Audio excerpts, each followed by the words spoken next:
I guess we could wait for the last few seconds to trip by, but everybody's here, so why don't we call the meeting to order? We have an approval for the agenda as it is written. Mark, I'd like to add an item. Okay. Before I do that. I'd like to add a discussion about adult meal charge accounts and maybe some possible action. Okay, do we do that right before the snowplow bids? Sure. Okay. So I'm gonna put that. I'll make a motion to approve the agenda as adjusted. Second. Any further discussion? Hearing and seeing none, all those in favor of approving the agenda with one adjustment, say aye. Aye. Opposed or abstained? This is now the public comment time, whether you're in the room or virtually. This is the only time that the board will recognize you to speak, and you have 2 minutes to do so. So do we have any public comment? Seeing none, we'll move on to routine business. We have consent agenda items. September 30th special meeting minutes, the September 9th. Okay. The board meeting minutes, September 16th, non-personnel committee meeting. Do we want to approve all those minutes at once? Motion to approve. Seconded. Any further discussion? Mark. Excuse me? I can't remember now which meeting the minutes it was, but my name is spelled wrong, there's no S on it. Okay, Other than that, they look wonderful. okay, we'll check on that.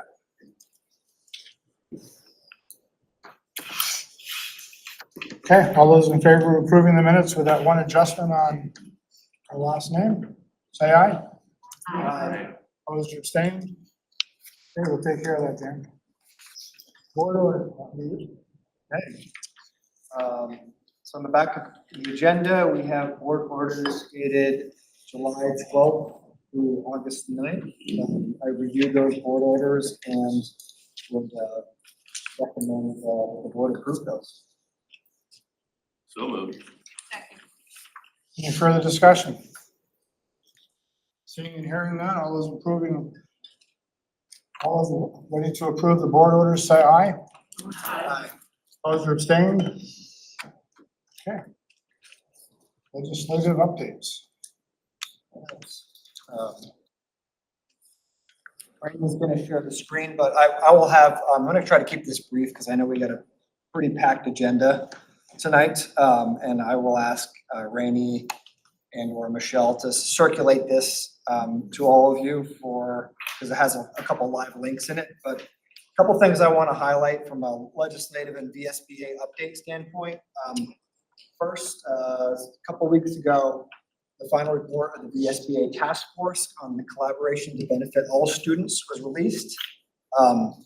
That task force met monthly over the course of the year. It was formed as a result of a resolution that was passed the last annual meeting of the VSBA.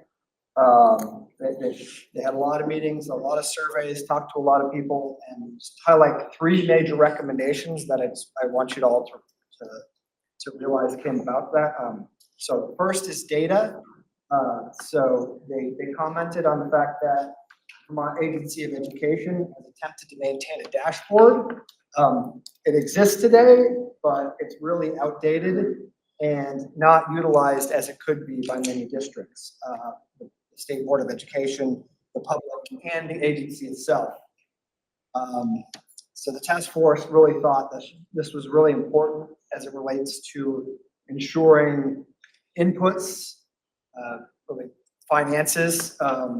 We can measure and make sure that we're spending our money wisely, and that it's driving the outcomes that we desire. So that was a big recommendation. I know I can remember last year, Deb going back and forth with the finance manager on data quality issues. I think we had some data quality issues in a report that came out at the end of August. So and we still do. So I think that is a very relevant finding. The second, is to improve the capacity of the agency of education to meet statutory responsibilities. So the recommendation there is really to take a holistic look at the agency of education's capacity to meet its obligations. I think we recommended that the interim secretary conduct a comprehensive program evaluation and organizational analysis of the agency of education. That would include training programs, feedback from the field, looking at, are we paying our agency of education staff competitive wages? I think that's probably timely. I think we just heard about the finance manager having to leave the agency. I don't know the reason behind that, but I know it's really difficult for the agency to attract and retain talent as a result of that. The third recommendation was the State Board of Education standards. And the key recommendation there was really for the State Board of Education to follow similar framework that's in the district quality standards around governance. So take those standards that have been put out there and apply it to itself. Seems pretty reasonable. The other thing I wanted to highlight on for everybody here is, as you are all probably aware, Act 183, which came about from the yield bill last legislative session, requires the Commission of the Future of Public Education to prepare and submit a written report containing its preliminary findings and recommendations on or before December 15th, 2024. So there's a lot of meetings that are going on in relation to that body of work. I've highlighted in the deck here some testimony that was given as part of the finance subcommittee. I think you'll find none of it's surprising, but if you go to the next slide, I tried to pull out what I saw as some relevant testimony for all of you.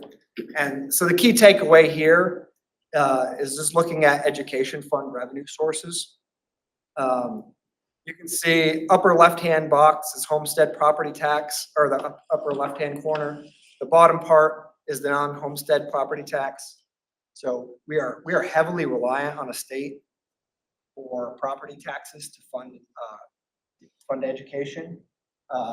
There was an interesting tidbit of information that was provided in the testimony that was jointly given by the ESA, VSBA, and VASBO. They noted that according to the National Center for Education Statistics, when excluding federal revenue, state revenue constituted 51% of funds dedicated to support K through 12 education nationally. So 51% nationally. In Vermont, non-property tax revenues only comprise 36% of revenues in the education fund. So just comparing ourselves in Vermont nationally, we are way more reliant on property taxes to fund our education.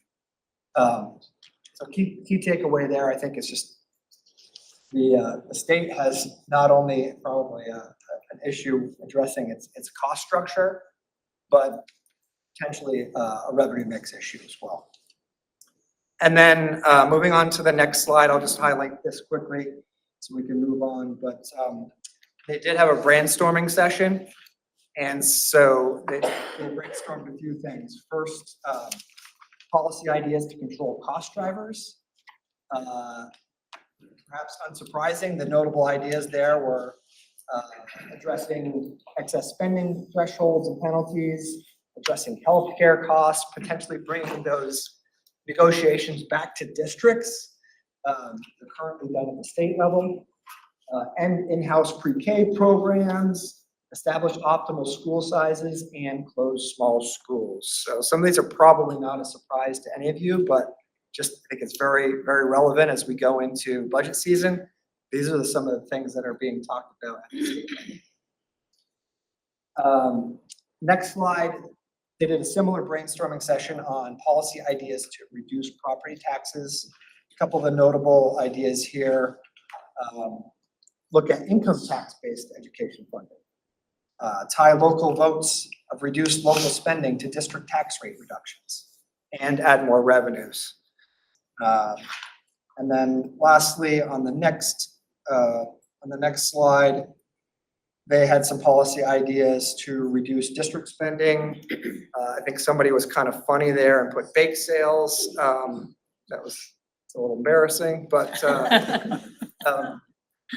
nothing new here, right? Excess spending thresholds. Looking at agency of education personnel support to the field, and whether that's effective. Looking at statewide bargaining to include other aspects aside from healthcare. So these are some of the things that are being talked about at the state level. And you know, we'll definitely keep up on this body of work. They actually had another meeting today. I have not had a chance to take a look at that, but we can do that and report out it. I think that's probably all we have got time for, but I guess open it up to any discussion or questions at this point in time. Have you sent those slides out to us? I will make sure they get to you. Yeah. Thank you.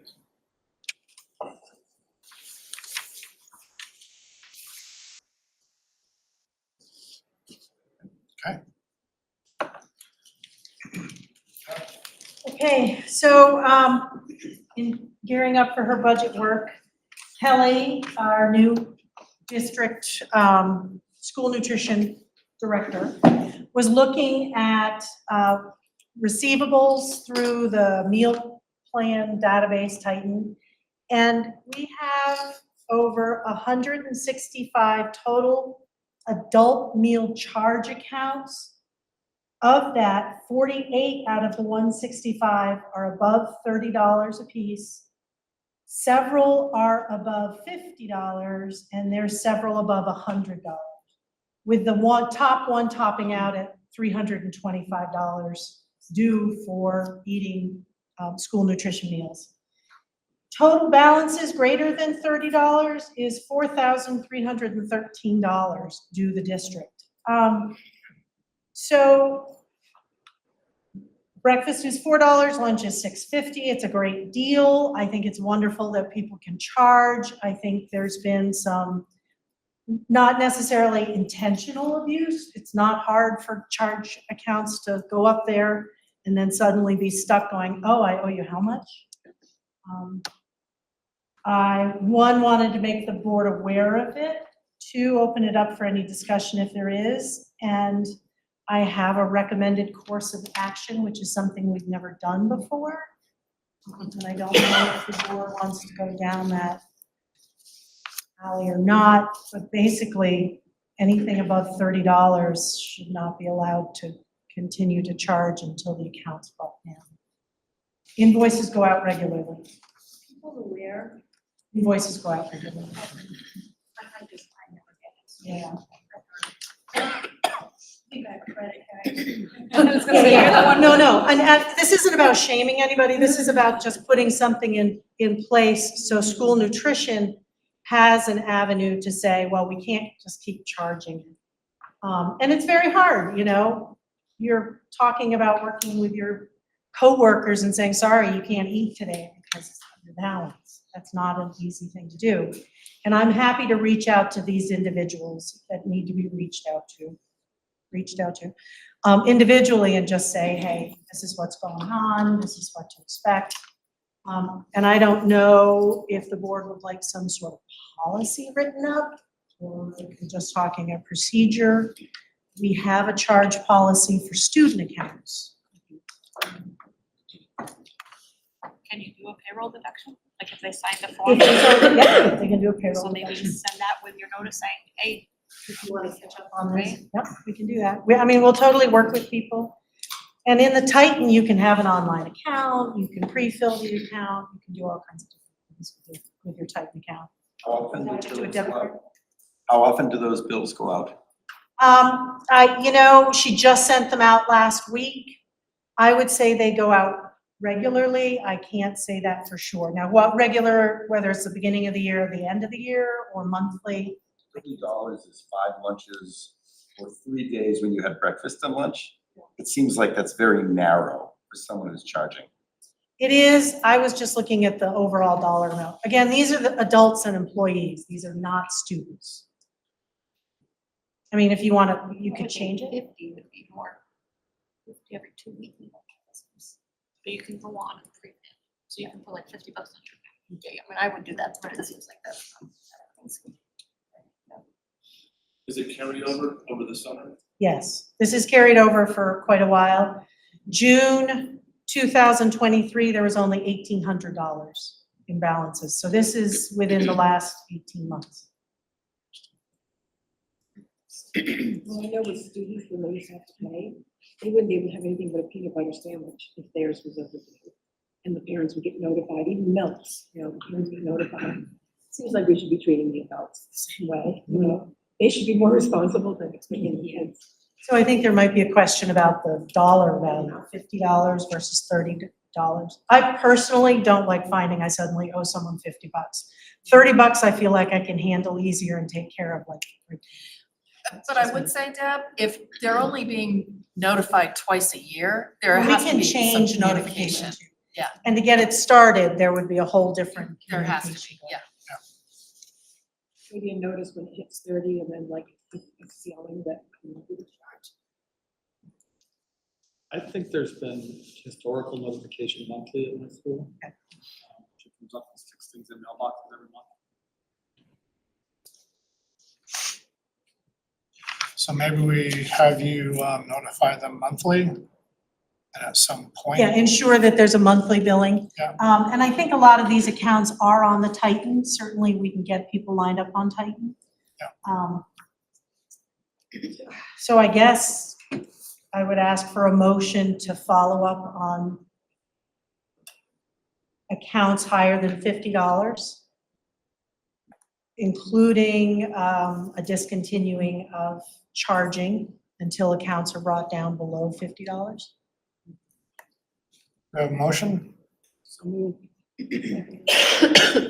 Any further discussion? Thank you. All those in favor of having Deb take care of this, say aye. Opposed or abstained? Very good, Deb. Sorry to drop that bomb, but it just came to me and I'm like, if we don't take care of it. Thank you. Now we have snowplow bids. I think Dylan's on the Hey, sorry. So, we got 6 bids this year, which is super exciting because we usually have like 1 or 2. So, you guys should have a memo in your packets. It's a breakdown of all of the bids that we received. So we had full bids from Tyler King Excavation, partial bids from James Irving, partial bids from JMP Excavation, full bids from King Property Maintenance, partial bids for JL Audi, and full bid from Vermont Outdoor Services. Basically, the way we built this bid was you could bid full site with a discount at the bottom if you got all the sites, or you could do individual sites. It didn't matter. So again, partial bid just means they bid on partial sites. Right now, the highlighted areas are the bids that we are suggesting moving forward with. So at this time, the administration is recommending that we move forward with the 2025 through 2027 snow and ice removal bids from JL Audi for the Lamoille Union GMTCC CO office space, and Vermont Outdoor Services for all the elementary schools that were in the bid. We have a motion. So moved. Second. Now comes the discussion. Questions? How much have we been paying? What's that? How do these compare to what we have been paying? So Vermont Outdoor Services is less than what we were paying currently for last year, for the last 3 years. So that's actually, in this budget cycle, is going to be very helpful in the facility budget. They're down about 30%, which is great. Lamoille Union GMTCC is up about 8-9%, which is pretty typical. JL Audie's had it for a number of years now, and he bids straight fee for all 3 years. So it's like I said, first year is kind of a deal, or first year is a little bit heavier of a hit, third year is a great deal, so. Again, this would be a net loss of budget. So I mean, it's where we want to be. Because we do have a couple really big ones. A couple of the bigger, more professional guys are 6 figures. If you're looking at that 220,000 for the year, like I almost fell out of my chair when I opened that. Who does it currently? JL Audi does it for this site. JL Audi does it for Hyde Park Elementary. JMP does it for Eden, Waterville, Eden, Waterville, Belvedere. Check references on Vermont Outdoor? I have, he sent, so basically our bid request is that they send 3 references and they were all great. Actually, all the references for all these guys were great.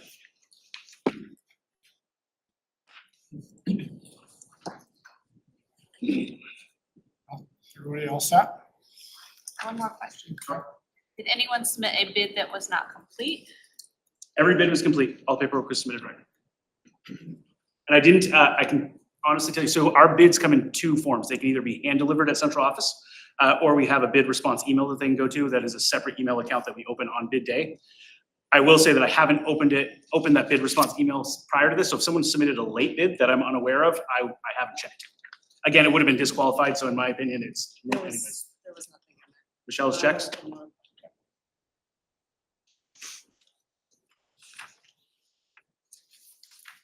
Okay, all those in favor of approving the recommended bids, say aye. Aye. Opposed or abstained? Okay. Thank you. Policy review. So we are going to be updating all of our policies because it's good practice and we have some new required policies. And for tonight, for the purposes of tonight, we're looking at volunteers and work study students, transportation, and participation of home study students. This is a first reading. I encourage you, because you were emailed these, to take them home, but I'm going to highlight what the differences are. So if we start with volunteers and work study students, this model policy has been updated to be a little less restrictive in the kind of checking we need to do. We need to do offender registries. We do adult, the Vermont Internet Sex Offender Registry and fingerprinting and you know, we're we adhere to those policies all the time. This has lessened the requirements because it's not in statute, and that is the sole reason that this policy was revised. So it's going to be up to the board to decide whether you want to stay with the old policy or if you want to adopt the current or new recommended model policy. Transportation, they've added a very sort of interesting piece in here about partial and total transportation. So in some cases, we have buses pick up at hubs in towns, and then the bus will take the students for the remainder of the transportation. So this is new, and I encourage us to adopt this. It also says that we can establish rules and designated stops for other factors deemed appropriate. So this is, I think, a policy that I'd like you to read, and I think it's going to be fairly easy to adopt. And again, it says we may furnish transportation. It does not say we are required to furnish transportation. And then the last is the participation of home study students. The big piece to this is that we now have procedures that go along with, and the board does not need to adopt the procedures. If you see something that you consider egregious, then we look at it again. But this is an update of the home study participation, which is the same. What's added to this is the procedure, and it essentially says that students can take up to 40%, but not more, of academic courses through the school if they are a registered home study participant. And they can participate in flexible pathways, dual enrollment college courses, early college programs, and extracurricular and co-curricular. This has always been the case, but this is just stating it. So please take your time to read these. If you have questions now, please ask. Otherwise, let's hash this out at the second reading and adopt what you'd like to adopt. Thoughts, questions? Discussion for the multilingual learners. This is Kim Hunt, our curriculum director. She's gonna take this piece. Good evening. Rainey, do you have Yes. Slideshow? Sharing. So you're gonna look at some data and our LAU plan. I'm going to give you just some highlights of the data. You can go on to the next. Next one, yeah. Because we had some guidance from the AOE that the numbers still might have some mistakes in them, and that is not, they do not want us to quite publicly share them yet. So I'm going to give you some brief highlights. There was an increase in the percentage of students who were proficient in the cohort that was in 4th grade in spring of 2024. It's possible that this may be associated with an increased emphasis on evidence-based literacy practices in the lower grades and a real focus on that. More gains are possible with continued effort in that area. In many of our communities, our economically disadvantaged students are doing nearly as well or as well as their non-disadvantaged peers. We use a program called MAPS to do our progress monitoring, and as I look through it, I see that it predicts which students will need the most help and how it aligns with the VT cap. We see that our math scores are below literacy. This could be because of lack of instructional time, professional development needed in the area of math, or lack of understanding of what's being asked on the test. Like literacy, it's an area of continuous improvement. And just so you all know, unlike previous statewide assessments, we don't have release items from this test, and we don't have progress monitoring from Cognia, who makes the test, to show us better examples of what the questions are exactly like. Any questions on that? I have a thought, Kim. I think it's important to emphasize, because I know that when people are looking at assessments, it's very easy to say, well, you know, this cohort has challenges or they have limited access to education. But the biggest piece, looking at the general overview of scores, is that our students who are considered disadvantaged in some ways did as well as our students who have ready access to education. And we need to pay attention to that, because we need, that bar needs to stay very high. And we can't, you know, not that we do, but I think people often make assumptions about who's gonna learn and who isn't. And the bottom line is, the evidence is saying that everybody learns. And we know that everybody learns and can learn.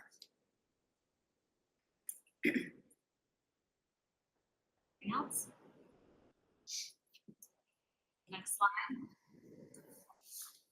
A LAU plan is a plan for how we work with our English language learners or our multi-language learners. It's named after a court case, so that's a last name, LAU. And it outlines the steps we use to help our English language learners meet specific goals. Next slide. It shows how we identify English language learners, how we have an effective program, employ appropriate personnel, align instruction to state and local standards, and assess what they're learning.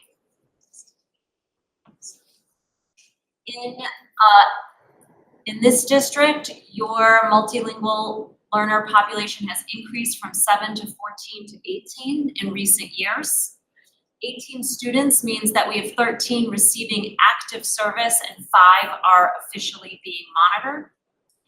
And the LNSU's LAU plan was informally reviewed by the AOE and accepted. Any questions on that? Quick question. Yeah. What is the time frame on the first one? A rough time frame, 7? I think that's the past 3-4 years. Okay. Yeah.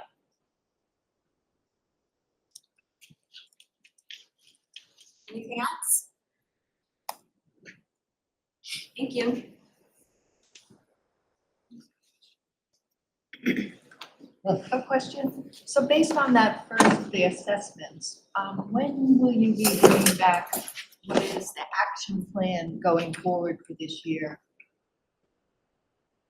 based on the results that you've seen, that the staff has seen, the schools has seen? Well, that they haven't seen because they're not officially released, but we anticipate by December 1st. So will you be able to report back to us then in January or February? I think so. Thank you.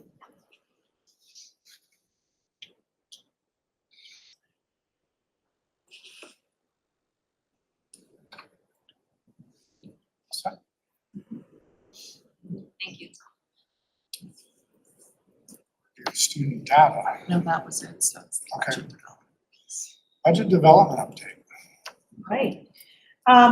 So on October 3rd, I sent out an email to the full board. The Finance and Capital Committee met on September 30th, kind of laid out their intentions for this year's budget development. One thing, and this was all mentioned in the email on the 3rd, and I'm happy to forward it to anybody who missed it.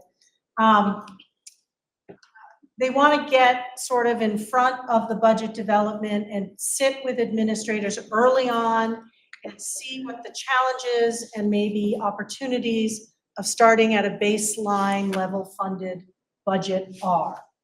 So on Monday, the 21st, FCC will be meeting with all administrators, that's directors and principals, to see what they find in their budgets. There isn't really going to be a published budget for them, just to discuss. We've looked at our budget, we've rolled over personnel, we've put in some assumptions, this is what it would take, or this is how we would level fund if that's where we have to go. So that's where we're at now. The rest of the completed budgets are expected to be done by October 30th, so the FCC would see the first initial budgets after meeting with administration next Monday and what they might look like. Just wanted to give people a heads up. Again, let me know if you didn't get the email. And this would sort of be the opportunity where I would ask, are there any initiatives, any thoughts, any requests, anything important related to the budget development process that the board might want to take up at this point, instead of waiting till December or January or March? So I think we owe it to our constituents to look at possibly closing our school schools and what that process entails. And I know it's a lengthy process, it won't happen. I think we need to look at our numbers. We couldn't hear what you said. Basically, as a board, we need to have a presentation from our financial folks on what it might look like to start closing down smaller schools. What is the impact? What kind of money are we talking about, staffing and all the rest of it? It's not an overnight process. So I can tell you, yeah, it's probably been a while since we've reviewed articles. Article 4 is about closure, and the process is a 75% vote, 75% majority vote of the board 12 months apart. So it has to happen twice, 12 months apart. So for the FY26, it's sort of too late. It would be discussions for 27 and forward. I don't know if the full board wants to commit to a vote next month, or if we just want to hear the data next month and then make a decision on something like that.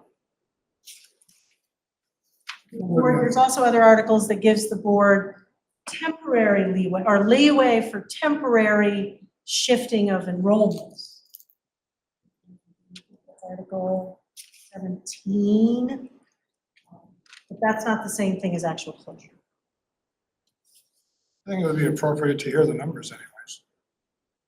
Next. Yeah, I think it'd be good to hear what the explanation is and hear how that's going to affect, who that affects, what it affects, what kind of financial impact it's going to have before we do anything else.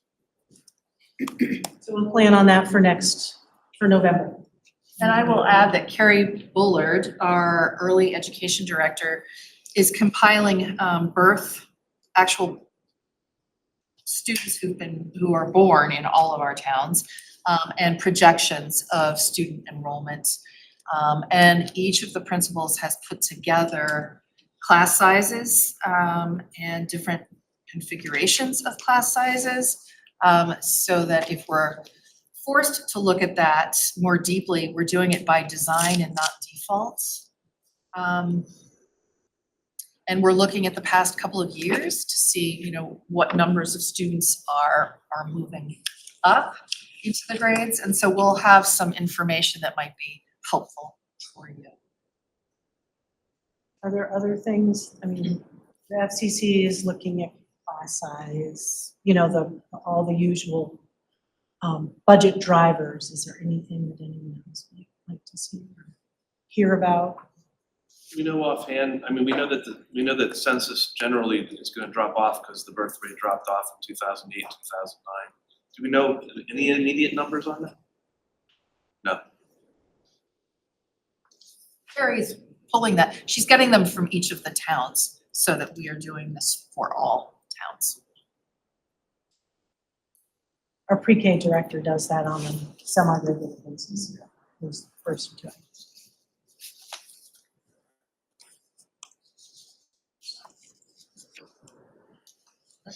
Thank you. Oh, it's me again.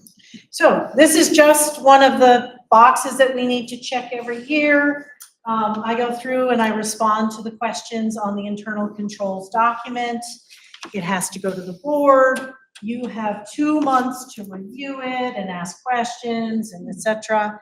After which, so in December, I'll ask you again, were there any questions, any concerns? If everything is answered to your satisfaction or other, then Mark can sign it and we've done our due diligence. It does not go to the state. It doesn't really go anywhere. It's just one of those things we're required to give you, kind of like when we hand over the audit every year. It doesn't mean you're agreeing with what's reported. You're just saying we received it.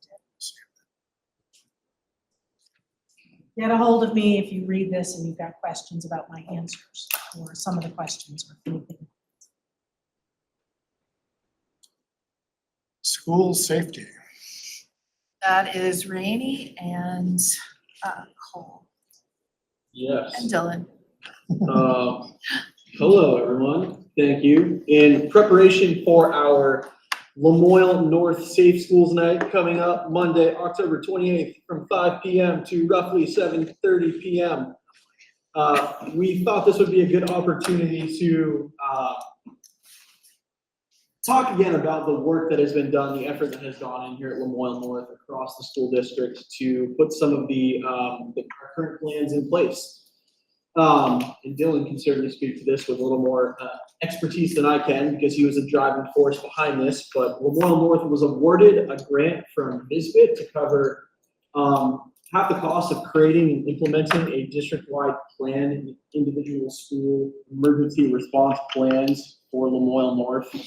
And as I've heard Dylan say a few times now, that process it was great for the school district to go through that process because it really illuminated the fact that a lot of the work had been done, but it was spread out in too many places. So this effort really helped to solidify all of those, the working documents and the plans and the procedures into two sort of driving documents and driving plans and roadmaps for Lemoyle North. At the district level, we have an emergency operations plan, and at the school level, we have emergency response plans. And again, the idea behind these is that they are the roadmaps for how staff for certain different roles and certain responsibilities for different staff members, how we as a district or as a school would respond to different events that may occur in our area. We worked with Margolis Healy in 2021 to start that process. They specialize in K-12 and higher ed security planning and systems. Specifically, Rob Evans, who is the Vermont School Safety Liaison, was one of the folks that worked very closely with us here at Lemoyle North. Again, that process led to an emergency operations plan and individual emergency response plans. As I mentioned quickly, these are certainly living documents. They are always being updated. We're always finding ways to improve and tweak them to really fit our needs here at Lemoyle North.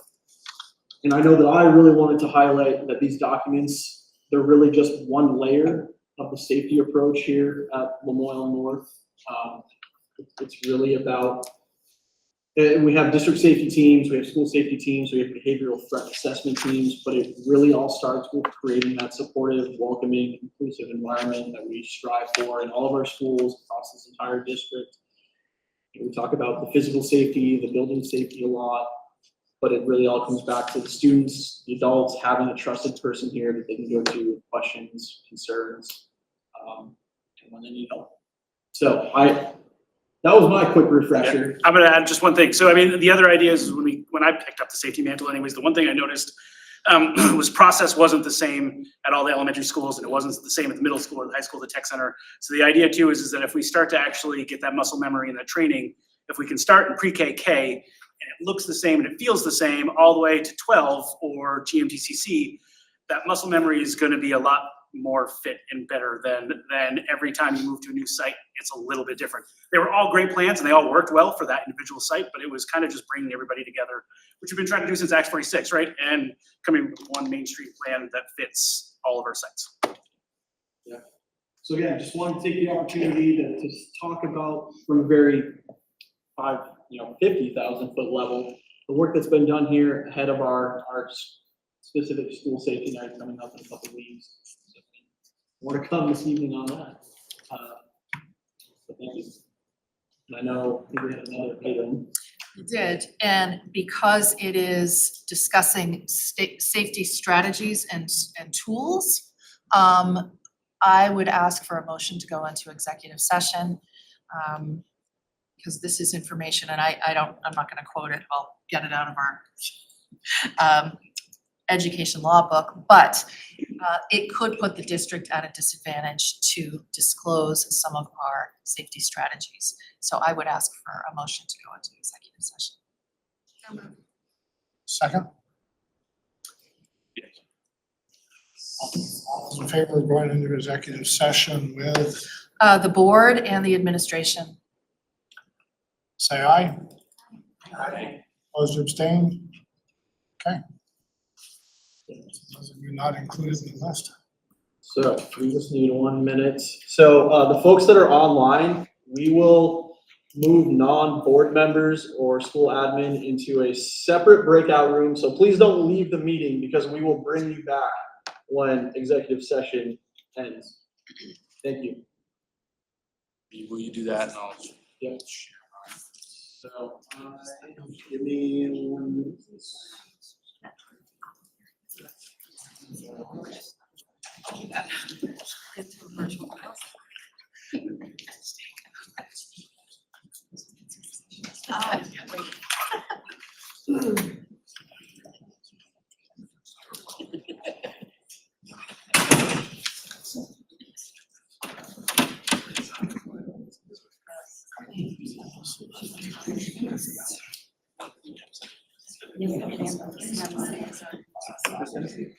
Chris.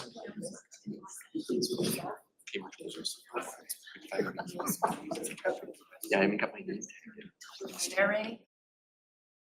First, do you remember years ago, we entered into a class action against Jewel, J-U-U-L?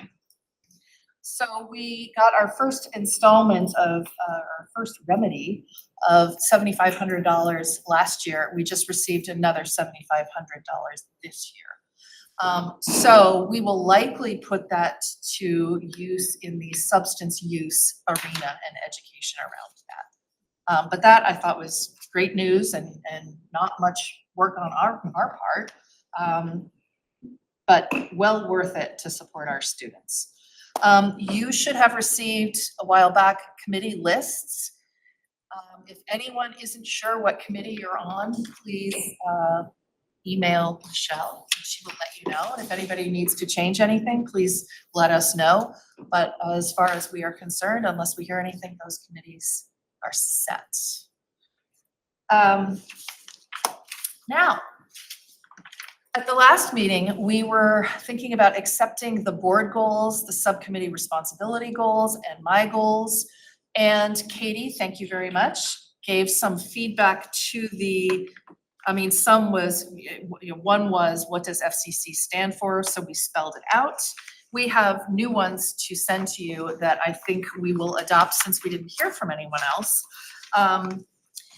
Another change was to place collaboration and trust before transparency, because we want collaboration and trust with our communities. That is very important. That's under the communication and community engagement. And there was, there was a recommendation to change staff participation from 95% to 100% when it came to professional development. And Katie, quite correctly, I think said, well, if the board goal is 100%, the teacher goal should be 100%. I think the issue is that there are far more teachers than there are board members, and you always have a few who are sick and have to make it up. So we thought that because this is a board goal and the standard is gonna be, this is part of the board evaluation, that 95% was a little more palatable and reasonable. So we are going to pass out the board goals and the committee goals and or not goals, but responsibilities. And these, we believe, are final. My goals are under the umbrellas of student and family engagement, safety and belonging, academic rigor, school culture climate, supervision and evaluation, and policy review. These goals and the board goals mirror the expectations in the district quality standards that will be in effect July 1, 2025. So this is our collective attempt at making sure that we are ready to roll this out because we're already doing it. So to give it a little meat, district quality standards, and you're gonna recognize much of this because we do it. Budgeting and accounting, that has to do with financial operations audits. We have policies that cover those. So the goal for this board, as an example, will be to make sure that that policy is current. Risk management and internal controls, again, we have policies for that. Personnel management, we have policies for that. Data management, facilities management, all of these currently exist, so they should not feel overwhelming, but we will email a copy of these to you. I know that I've talked to Bart a little bit about it. We are doing all of this. The piece that the board should pay attention to would be the governance protocols. Now, this is what the board doesn't do yet, but we are setting the board up well for this because it's a board goal. And that would be a self-evaluation of this entity. Revising policies on a regular basis. You'll note that we started with 3 today, and that is one of my goals. So we have the collective responsibility of making sure that we get through those. The other thing that we don't do, it's the data analysis. So the board is not gonna be doing an analysis. The curriculum director, with input from the principals after doing regular data reviews. And data is not just how did somebody do in math or reading and writing. Data is, let's look at student referrals. Let's look at time spent out of class. Let's look at student engagement. Let's look at supports we have. That holistic view is how we assess our students and their growth. So that will be brought to you for you to oversee and ask questions about. We have not done that on a regular basis. But everything else, there's a section on enforcement here. I'm here to tell you that this does not have teeth at this point. It may have teeth, and that depends on the Agency of Education and how they will reconfigure their roles and responsibilities. So we are well on our way. Like I said, this is the district quality standards. We also have education quality standards, and our administrative council will be doing sort of it's like a book study, but it's with the EQSs to talk about curriculum alignment. And again, you will have that report when we do report outs here. It'll have to do with staffing. Interesting tidbit about staffing, and this is not gonna make me popular, not that I am, but small in national research, a Small class size is 15 to 20 students. Positive impacts of smaller class size occur only, and we always hear that smaller classes do better, but here's the rest of that statement. When very large class sizes are reduced, for example, 40 to 30. Investments in class size have less impact than other investments. Here's the big piece. The quality and skill of the teacher continues to have the biggest impact on student performance. And when you look at quality and skill of the teacher, again, I'm not saying that they need to be masters of all things pedagogy. They need to know their students. They need to know what is helpful, what is going to help students succeed. So that is something that we're gonna need to look at. Class size, here's the question. And this is a question the board is going to want to ask administrators. Are your classes large enough to ensure that all students have access to diverse class makeup, providing more robust instruction in both large and small group activities, the ability to provide multiple instructional groupings within the class as needed, ability and varied ability groups, gender parity, multi-age learning, if used, and I said this before, by design rather than by default. We don't ever want to be in a situation because we haven't planned thoughtfully of, well, what are we going to do? We don't have a teacher. Should we combine the classes? That does not feel thoughtful. So that is why we're early this year looking at class sizes and looking at the students that are coming up through the ranks of grades to see if we should be doing something different. So, or doing something additional. That is that piece. Listen and Learn Tour, group of the Winooski Valley District. And it's interesting because we're actually not in Winooski, but we are part of the Winooski Valley District. Met with Secretary Saunders, and she distributed to us profiles of our grouped populations. In that, and this was pointed out, Deb and I attended, our Lamoille North, which was part of this group, was considered the highest paying district in the state. We know that that's not accurate. We pointed that out. We're not at all. We're kind of in the middle, low middle. But we're being grouped with Harwood, Montpelier, Royal South, others. And we pointed that out, and the response was, well, this was just a first dip. We'll look at that again. My only concern with that is that if this was a first dip, a document would not have been created and disseminated. So there's more work to be done on that. Community feedback survey. Good news is we received to date 287 responses. Now, for those of you who are thinking the way I'm thinking, that does not feel statistically significant. However, the most we've received before is about 50. So this was huge. And I'm just we're keeping this open, this survey open for another week, and then we'll have full reports to share. But I found some things quite interesting. So events that people like to attend the most: theatrical productions and athletic events. Greatest strengths of the schools: school facilities, school staff, student supports, and academic programs. Areas where schools could grow: parent and community involvement, and academic rigor. Those were the two biggies.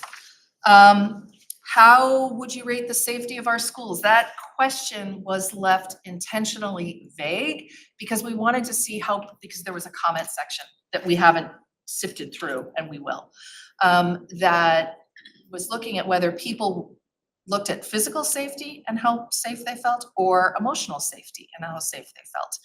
It's about split down the middle, but 93% of respondents said they felt very safe or safe in our schools. Inclusivity and welcoming. we had 91% felt very welcoming or welcoming. Transportation services. 26% said they weren't important at all. The rest said they were very important. And they were interested in shorter travel times for students. That is something the board is going to need to consider.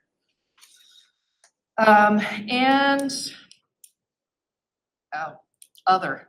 So we'll have to figure out what other is because they have to explain what that is. And the third would have been extended bus routes to cover more rural areas.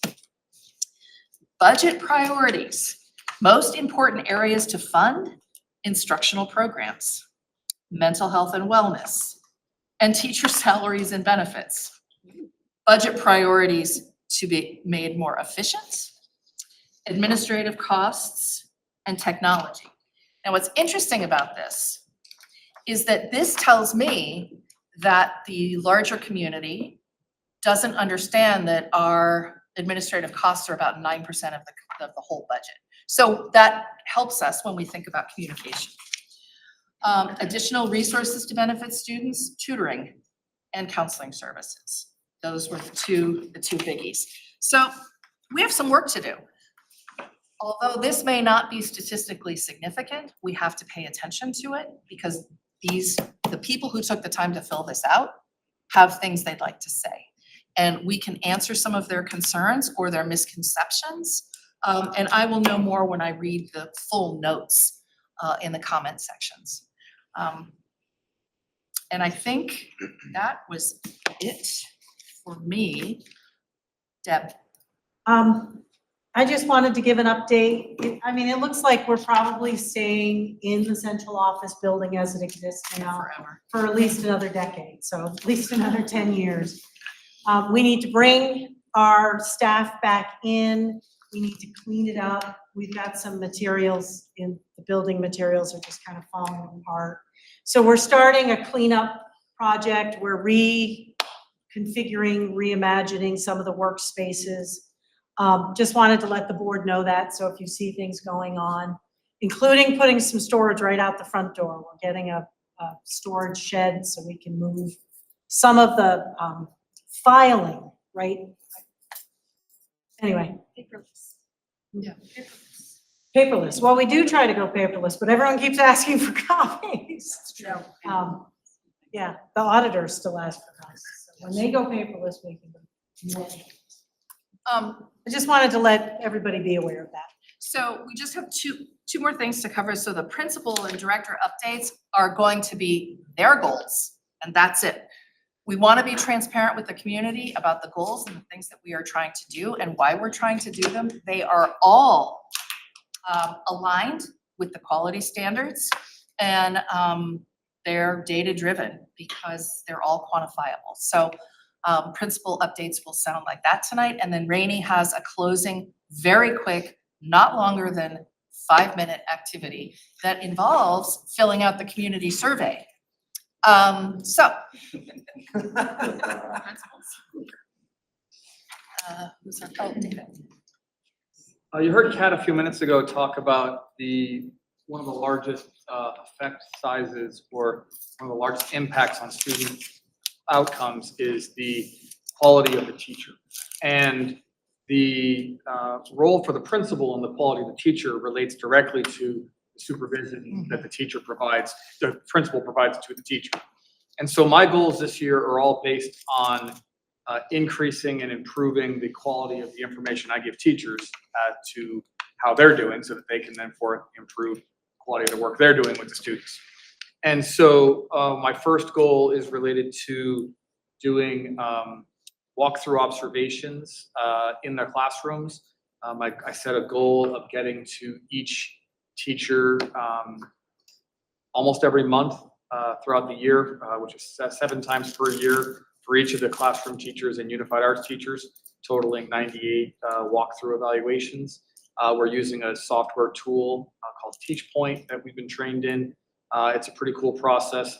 So far, I've done 22 walkthrough observations, so I'm well on my way toward hitting that goal. The feedback from teachers has been great. They're loving the the immediate feedback they're getting from me when I'm in the classroom. I type up on an iPad and I submit it before I walk out of the door. So before I've even left the room, they've already got something in their inbox that gives them information about what I witnessed, and it's standard form. So I'm observing the same types of stuff each time. Another goal of mine is to conduct formal evaluations for people per the union agreement, or not the union agreement, the district supervision evaluation system, to make sure I'm hitting all those targets. And so that is something where I've ultimately got to do 17 of those. And so I've done 2 so far. So I'm off and running, but definitely have work to do on that one. And then my final goal, and that's also using the Teach Point system, except instead of being in the room for about 10 minutes, I'm in the room for the entire lesson, start to finish. And then I have to have a post meeting with the teacher after that to review what I've talked about versus just sending them a document.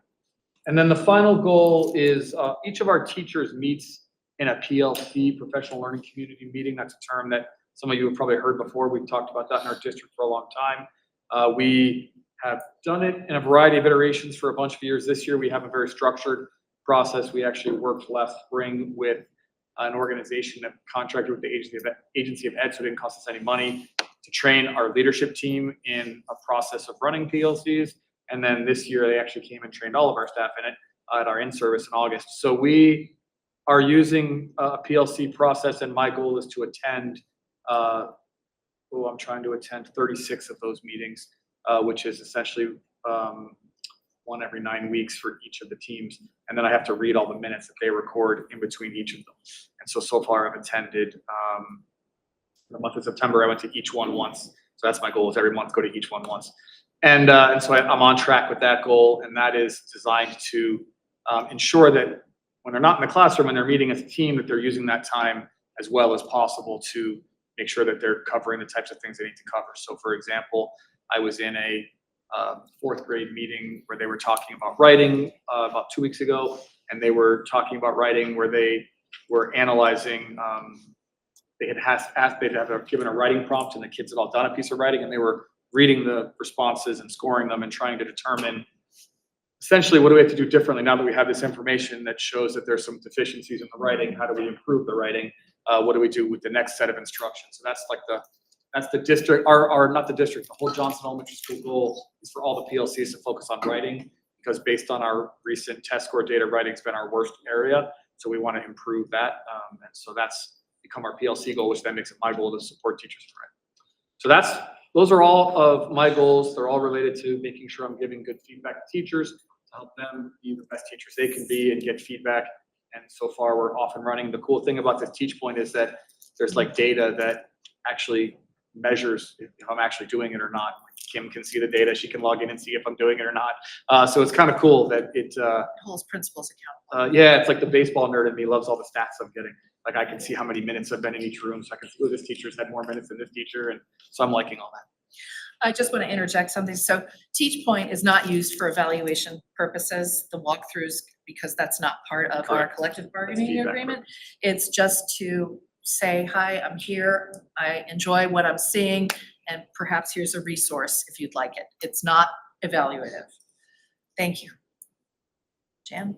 I have some really similar ones. I'm also using Teach Point. I have some new staff this year, and it is a really great tool to help provide some feedback for folks. So I have a goal of 100 minutes, especially for my new teachers, to use Teach Point with, and then also with my more veteran faculty, I'll be doing the same walkthroughs with them. And then also I wanted to take a deeper dive into some curriculum work. I joined the district curriculum committee. And I'm excited to work on that. And also we have a pretty strong PLC structure in our school. We have 2 groups. We have this year K through 2 and 3 through 6 PLC. They meet weekly, and I join them weekly, and we have an agenda, and it usually requires looking at some data, and so we just have kind of completed the beginning of the school year to look at the data, and all our math testing is complete. So actually on our early release day, we had kind of an extended PLC time for that data. I met with Paula recently to look at the Vermont CAP data, and I'm going to just kind of keep a little bit more of a conversation going through all of our PLC meetings about curriculum, what we discuss at our curriculum meetings here. If there's things that I can bring back, last year there was a new spelling program that our teachers were using, and we're looking to see how last year's data compares to this data, if that spelling program is something wrong way view. So those are just some examples of what we're going to kind of be keeping track of, and I'm curious to see what the curriculum can work on and what I can bring back to my school to help, maybe make some different plans or bring these programs in. And then I started thinking about community engagement. I know that that's sort of always been an ongoing thing, what other ways can we draw in the community? So there is a kind of a really cool online platform called Scores, which is a newsletter platform, and it is very compatible with Infinite Campus, so I can put all of my newsletters digitally on there, as well as sending them home, because I do still have some families that don't have access to internet or email easily. And it allows you to have a lot of visuals, and it also is ADA compliant and can be translated into multiple languages. So I think it's just, much better source to use for getting information out to families. It's also easy to put it on our Facebook account and just kind of be a better presence and give more of like visual snapshots and just a way to digest information that's going on in our school. So I'm hoping that that will reach more of our community and just give them a better idea of what's going on in our school, and invite them to our great, things that we do for school, and just have community come in and be part of it. So those are my three. Thank you. And notice that Jan's goals are my goals and your goals as a board. So they are aligned, and this is exactly what it should look like. And again, in preparation for EQS, but it's also best practices, and it's what our goals should be aligned. Thank you, Jan.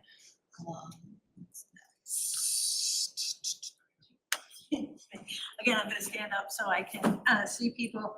So one of the things that we really felt like we needed to work on as a district here this year is tier 1 instruction.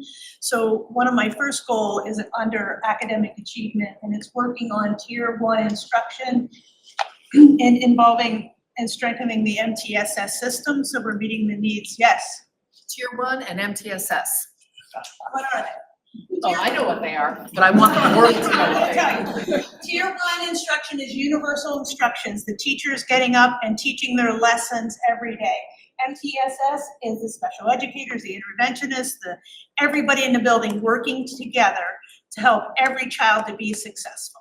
And it takes a village, it takes all of us working together all the time. And so my main first goal is we have PLCs, we have EST, a million acronyms, and we have meetings set up for those. And we also have rolling agendas. So every time any of my teachers have meetings, all the agenda is there, all the information is there. So I have access. I can get to some of the meetings, but I'm able to keep my finger on the pulse of what's going on in the school all the time. And my biggest goal is, again, getting in the classroom, observing, offering feedback in a professional way, and making sure that when teachers have this time, that they're actually doing what they need to do at that time.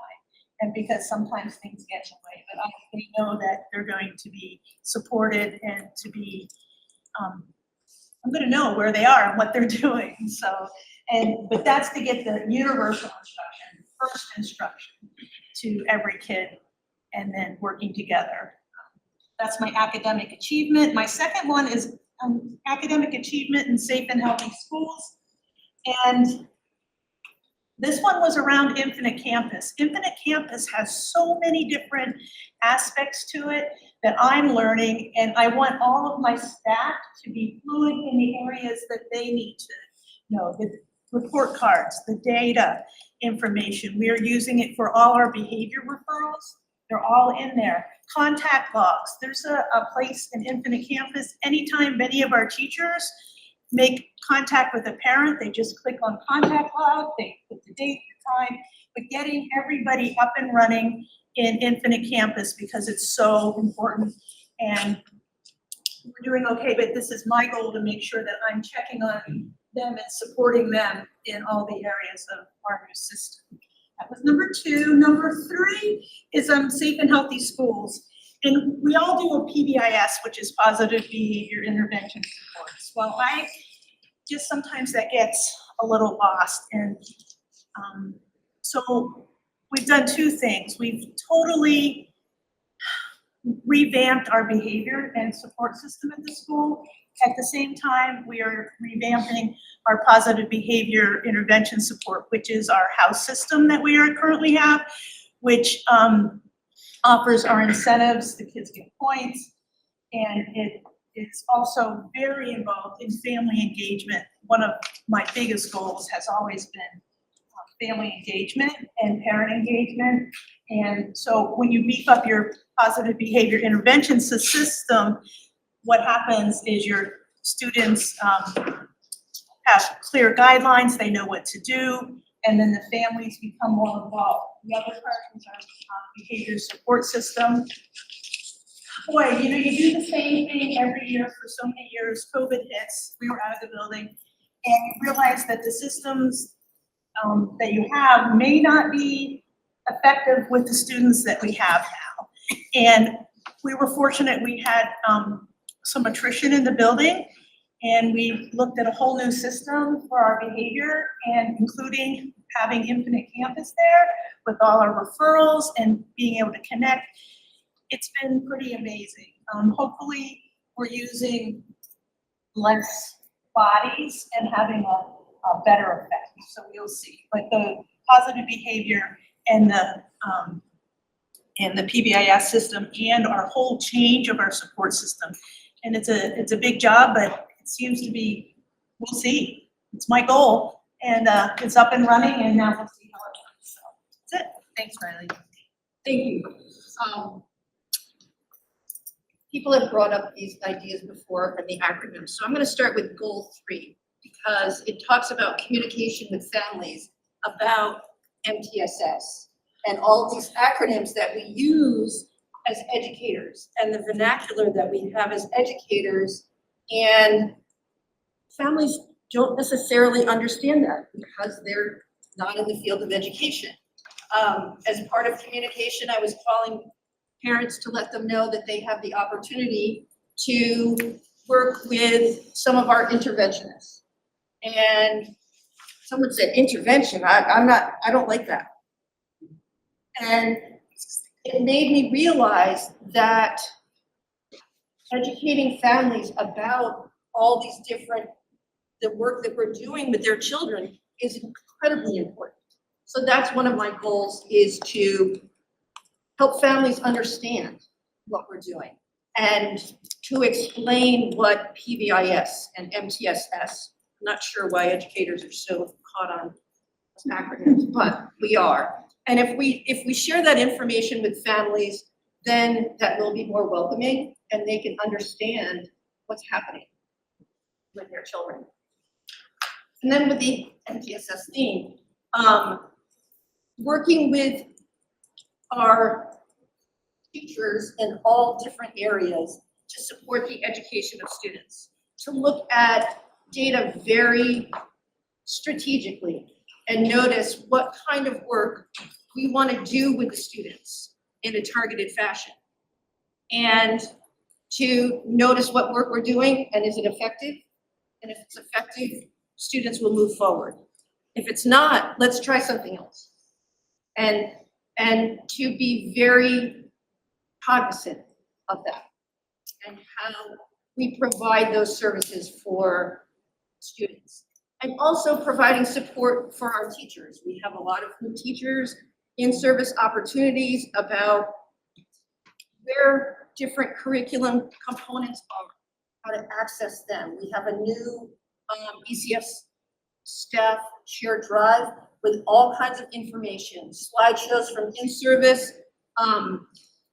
curriculum links from the district so that people can access it, people can share that information, and educators can support each other through that work. And also for social emotional learning. We have a pretty robust PBIS system, but to expand upon that system so that our students feel welcome, understand how the system works for them, and work with each other. We've expanded some different opportunities where, now that we don't have COVID, we have cross-grade literacy buddies, math buddies. We have a mix and match closing circle once every trimester. We're not as big as Hyde Park to have a house system, so we have our little even kind of system like that. And to support everybody in the building with these different opportunities and access to information. Thanks, Beth. All right. I am going to try to be really concise, I guess. If you know me, I spend a lot of time with our continuous improvement plan every year when I write it because I believe in it. And if I'm going to write goals for our school, they're going to be like thread through everything else I do.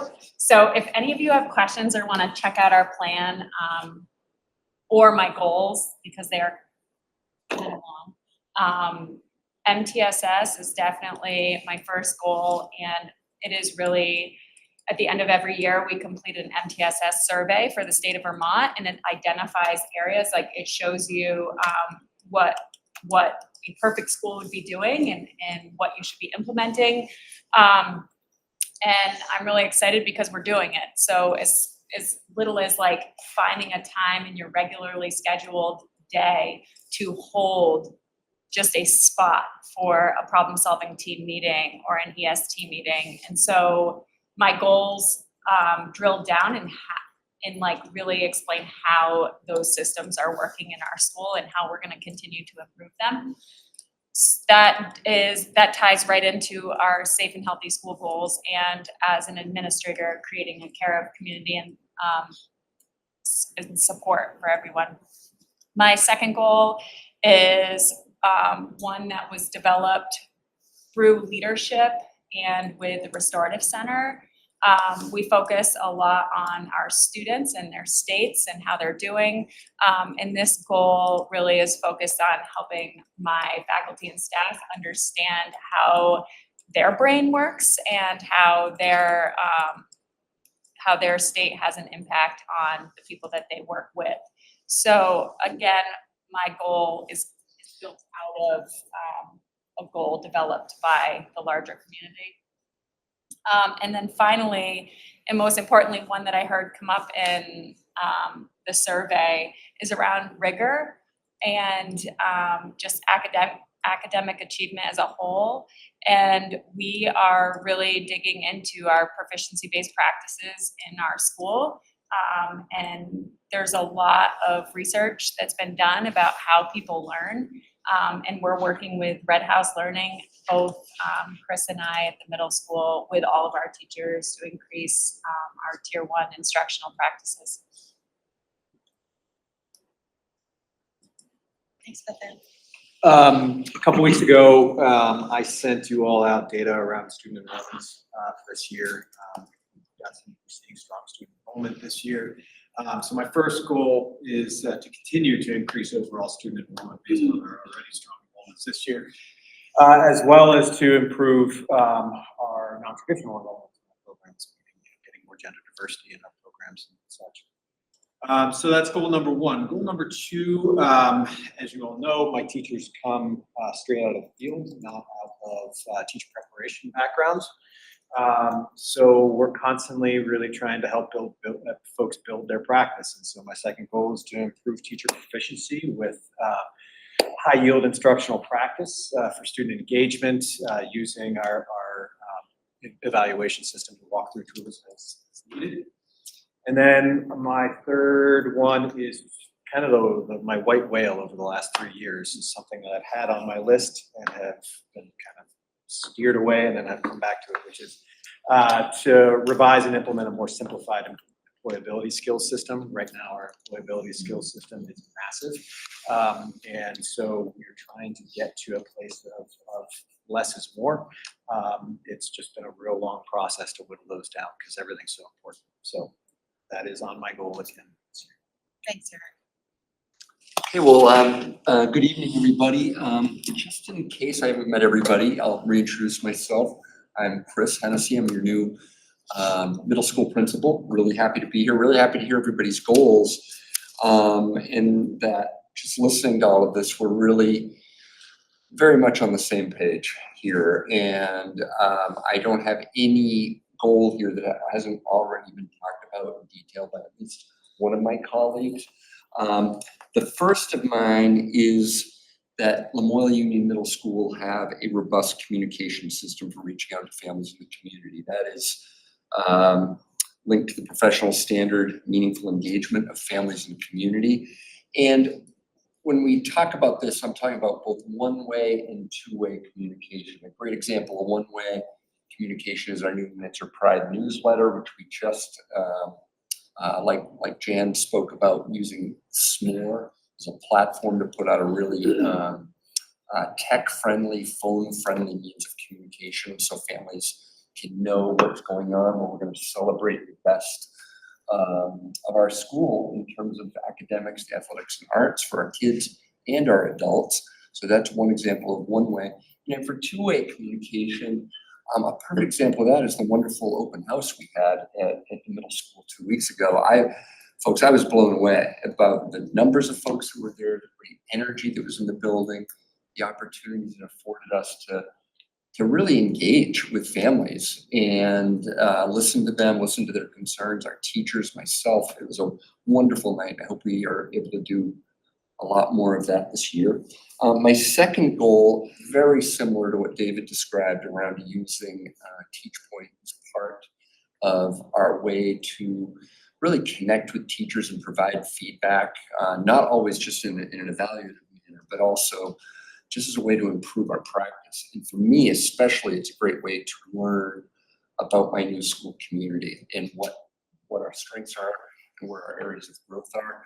I can also give a brief personal testimonial about how wonderful I think TeachPoint is. I was able to use it extensively in my previous district, and it is, let's just say, it bodes very well for the future of the district in terms of how we hold ourselves accountable for improving practice, our practice with how we teach our students, but also how we engage with each other as professionals. The forms that I'll be using are the identical forms for feedback that David's using, that Jan's using, that we all are. I think that will help really lead to some more cohesive, coherent data for the district. I think it's great. I have nothing but great things to say about it in past experience.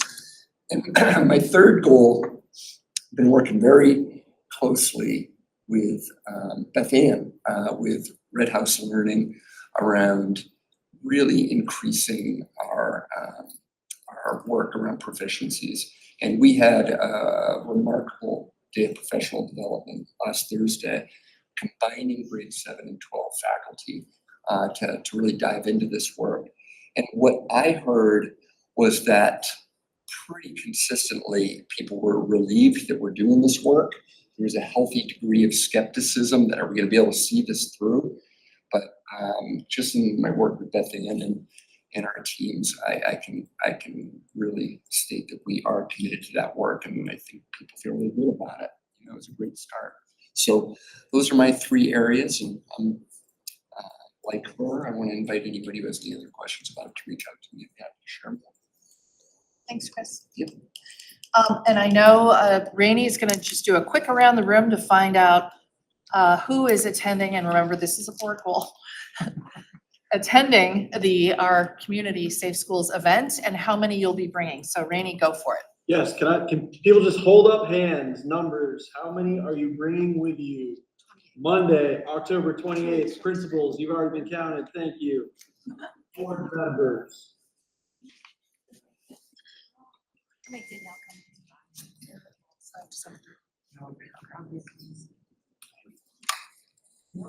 So wait, Bart, that's you as in one person, correct? One person. Okay, got it. Yeah. Are you counting? Oh,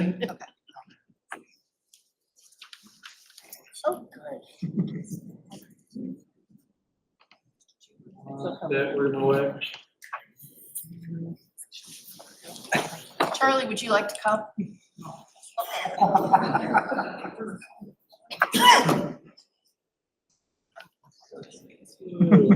Jeff, you already registered, you're good. And then the last thing you wanted to do, which will be very quick, is Yes, very quick. Wanted to give folks, as we end the evening, the opportunity to take a few moments to complete the haven't already. community feedback survey if you have not done so. So I'm gonna do two things. I am emailing the link. If you want to do so by email, that will be allotted in a moment. And then I also have your phone, if you have a tablet with a camera, you can also just scan the QR code up on the screen, or our IT department has been nice enough to bring a few Chromebooks right here for your use. And the survey is right up there, And but the we survey need is this already information, accessible. literally 5 minutes. So you should just take a few minutes to do so, and that would be amazing. Are you guys keeping these open through the week? So I'll put that. All right. Can I say just a couple things? Yes. As I always do. Your football team, the BFA Memorial Union football team is 7-0. They beat Rice on Saturday. Rice was also 6-0. We were 6-0, and we beat Rice. So kudos to the football team. Upcoming musical is going to be maybe before we get together next, the 7th, 8th, and 9th of November. Please bring every family member that you have, plus your neighbors. It is Willy Wonka and the Chocolate Factory, and the kids have been working pretty hard on it. And lastly, GMA TV, Green Mountain Access Television, is working with a high school class to create Lancer TV. They did their first YouTube broadcast was put together and it is up on the GMA TV website. If you're not already a subscribed member in YouTube, you really need to do that so you can watch what's going on. So, thanks. Thank you, Jeff. Any other business? People are filling out, I think. Oh, sorry. I just would like to announce, I've done this in the past, we're having a fundraiser in memory of my daughter. And it's November 10th. It's a paint and sip at the Hyde Park VFW. And it's 1 to 3. If anybody wants more information, get hold of me. But it's in memory of Hannah Fernald, who was a student here. And we lost 4 years ago next month. And money raised goes to mental health and suicide awareness and prevention. Anybody else? Motion to adjourn. So. Good night, all. And thank you, and thank you in advance for filling out the survey.